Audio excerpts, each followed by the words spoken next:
শিখাই, আমি কান্না না শিখাই, আমি কথা না শিখাই, পৃথিবীর কোনো ডাক্তার করে কথা বলা শিখাইতে পারবে না। আমি তোরে কান্না শিখাইলাম, ভাষা শিখাইলাম, বলা শিখাইলাম, হাঁপুর দেওয়া শিখাইলাম, দাঁড়ানো শিখাইলাম, ধরা শিখাইলাম, দেখা শিখাইলাম, লোয়া শিখাইলাম, দুর্বল ছিলি লড়তে পারতি না, তোরে মার মধ্যে চশমাতে আমি মায়া ঢেলে দিলাম। আমি এরপরও বার তুই আমার নাফরমানি, আমার বেঈমানি, আমার গাদ্দারি আর আমার হুকুমের এত কিছু করার পরেও কুরাইশদেরকে আল্লাহ বলে না না না না, আর রহমান নামটা শুরু করলাম। নবী আপনি বারবার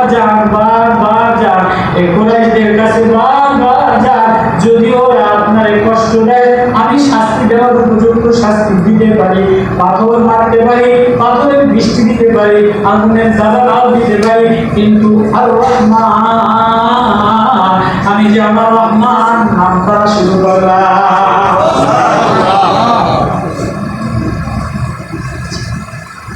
তো আল্লাহ তাআলা মুহাম্মদ রাসূলুল্লাহ সাল্লাল্লাহু আলাইহি ওয়াসাল্লামকে পৃথিবীর সবচেয়ে নিকৃষ্ট জাতি, অসভ্য জাতি, দরিদ্র জাতি, মরুভূমির মধ্যে গাধা চড়ানো ছাড়া তাদের আর কিছু ছিল না। উন্নত কোনো শক্তি তাদের উপরে রোমানরা এসে রাজত্ব করে না, যে অস্ত্র নাই, মরুপ্রান্তরের মধ্যে আর কিছু নাই, দক্ষিণ পারও ওই পরিমাণ ছিল না। সরকারের আলম জনাবে মুহাম্মদুর রাসূলুল্লাহ সাল্লাল্লাহু আলাইহি ওয়াসাল্লাম যখন জন্মগ্রহণ করলেন তখন এই পরিমাণ দুর্ভিক্ষ ছিল যে প্রত্যেক বকরির চামড়া, খাল আর গোশত একসাথে লেগে গেছে।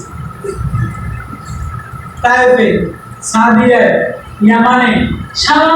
জায়গায় সরকারের আলম জনাবে মুহাম্মদুর রাসূলুল্লাহ সাল্লাল্লাহু আলাইহি ওয়াসাল্লাম বরকতওয়ালা নবী, নূরওয়ালা নবী, প্রেমওয়ালা নবী, মারিফতওয়ালা নবী এসে যেখানেই হাত দেয় তো বরকত শুরু হয়ে যায়, যার বাড়িতে যায় বরকত শুরু হয়ে যায়, কুয়ার মধ্যে পানির কাছে যায় পানি উবাল দেওয়া শুরু করে, দুনিয়া ঘেরান হয়ে যায়, মেঘ এসে ছায়া দেয়। এমন এক বরকতওয়ালা সবচেয়ে যোগ্য উস্তাদরে আমি এমন এক জাতির জন্য পাঠাইলাম যারা সবচেয়ে অশিক্ষিত, সবচেয়ে বর্বর, সবচেয়ে মূর্খ, সবচেয়ে জাহেল, সবচেয়ে কোনো তাদের মধ্যে কোনো মানবতা বলতে কিছু ছিল না, তাদেরকে পাঠাইয়া বারবার আয়াত নাযিল করে দিয়া আর তারা বলে মুহাম্মদ তুমি বলো তোমার আল্লাহ এই করে, তোমার আল্লাহ এই করে, পারলে শাস্তি দেখাও, পারলে এই করো, পারলে পাথর দিয়ে চাপা দাও, কিন্তু আল্লাহ বলে নবী ও ওয়াসবির নাফসাকা ওয়াসবির আলা মা ইয়াকুলুন, নবী ধৈর্য ধরেন, নবী আবার যান, কেন আমি শাস্তি দিতে পারি কিন্তু দিব না। আর রহমান